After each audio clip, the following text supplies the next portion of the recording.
चौथा प्रश्न है, पढ़ाई लिखाई के संबंध में दत्ताजी लेखक या दत्ताजी राव का रवैया सही था या लेखक के पिता का। इस कहानी में शिक्षा के विषय में 4 लोगों के अलग अलग विचार हैं। लेखक पढ़ना चाहते हैं, उनकी माँ उन्हें पढ़ाना चाहती है। शिक्षा के महत्व को समझते हुए दत्ताजी राव उन्हें पाठशाला भेजने में मदद करते हैं। लेखक के पिता पढ़ाई का विरोध करते हैं। उनका मानना है कि पढ़ लिख कर कोई बलिस्टर अर्थात बड़ा आदमी, जज तो बनना नहीं है, फिर पढ़ाकर क्या फ़ायदा। मनुष्य के विकास के लिए शिक्षा जरूरी है क्योंकि यही मनुष्य को पशुता से अलग करती है।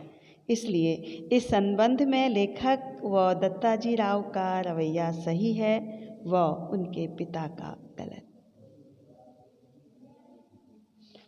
जूझ कहानी इम्पोर्टेंट प्रश्न है।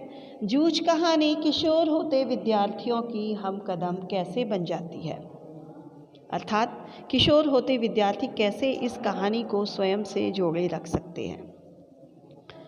आनंद यादव की आत्मकथा का यह अंश पढ़ने की इच्छा रखने वाले एक किशोर की सच्ची कहानी है।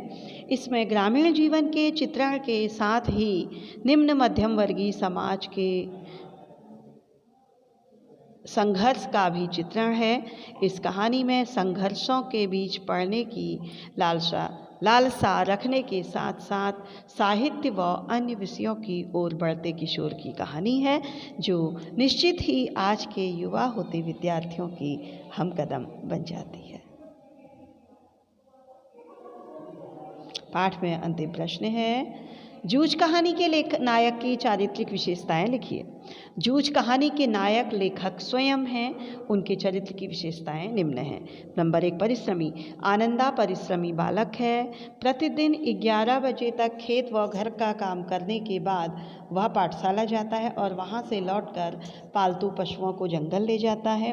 पाठशाला में भी सारा दिन कार्य करता है। दूसरा, शिक्षा के प्रति रुचि।